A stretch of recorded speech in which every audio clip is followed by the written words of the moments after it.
front page of today's Guardian, it says coup denial not enough. Stem rising anxiety, discontent. Stakeholders tell federal government. And if you want to just take a few details from that, this is what it says. That the dust is yet to settle on the polity, or in the polity, despite a strident denial at the weekend by the defense headquarters of attempted plots to truncate the Fourth Republic.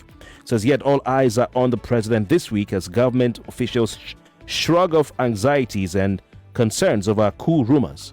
So that's what it's saying. The writers to that, ADC accuses government of pushing narratives to distract Nigerians. ARG, government should not rely on military assurances alone. Rearrangement of security architecture needed. Coup rumor will continue as long as Tinubu fails to change tactics, Yoruba Ronu says. Clean up Asu Villa to help your administration succeed. Okay, urges. And finally, democracy louder but less effective, Shomi argues. Sir, your take on this? Okay, I'm one of those who believe that nothing can justify a military intervention, nothing can justify a coup. No level of bad governance within a democracy should justify any attempt to plunge Nigeria into the dark days of military dictatorship.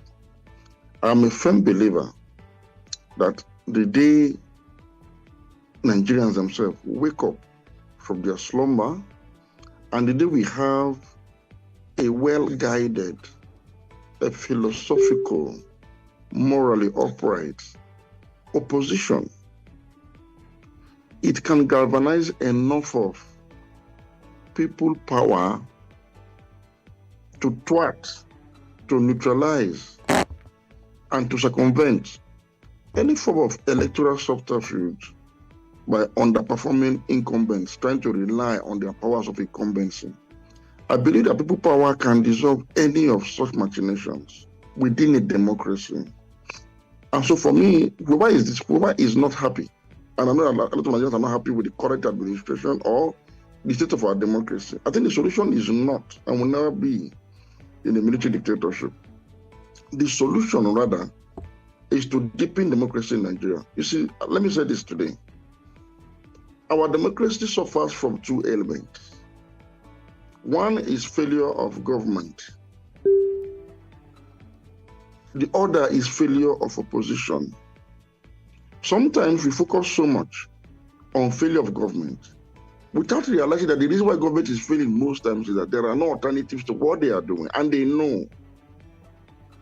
And that is actually the case in Nigeria today. It has not been as bad as it is today, where you have no alternative at all in the polity.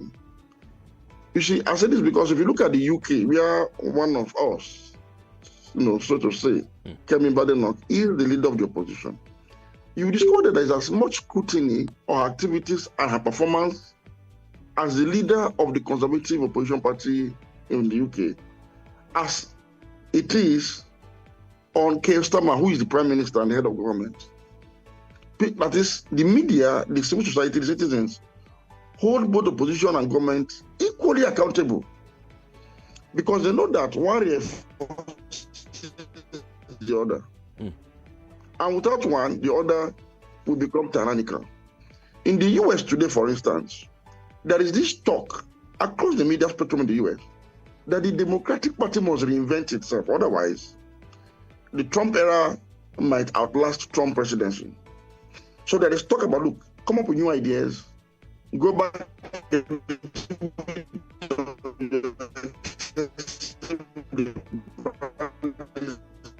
as a party, and all the American people.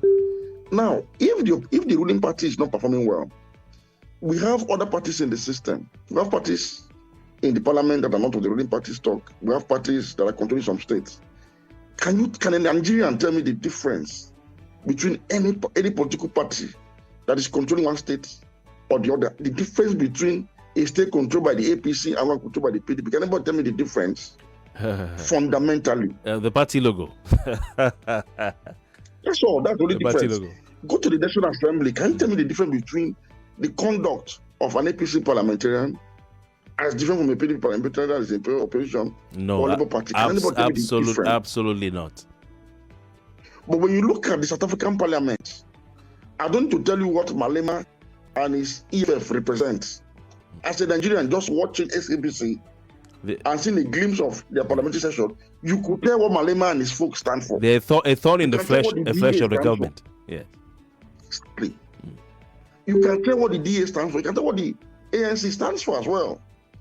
So Nigeria is suffering from a case of double jeopardy, failure of government and failure of opposition.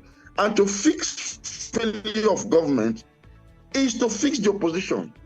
Once you do that, people power will galvanize you to power, because those you think are going to send to rig election are part of the people power network as Nigerians themselves. But we saw they will refuse to do it. We saw a bit of people power in 2023.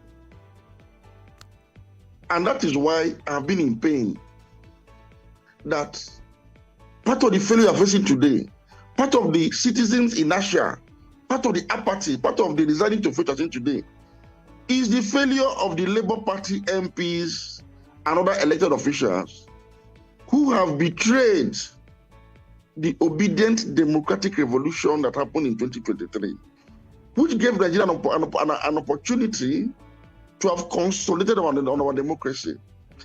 I had the deception, I had warned, I had cautioned that because this party was prepared to national limelight, national prominence, to become the third largest party in parliament, and its presidential candidate became third in the national election, something that was phenomenal.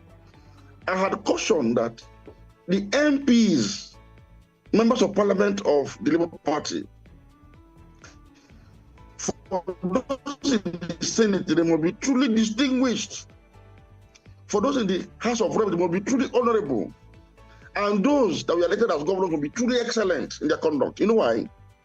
Unlike the PDP and the APC and other conservative establishment parties that bought their way to power, the Labour Party enjoyed free votes, free campaigns, volunteer activities as never seen before in the history of this country.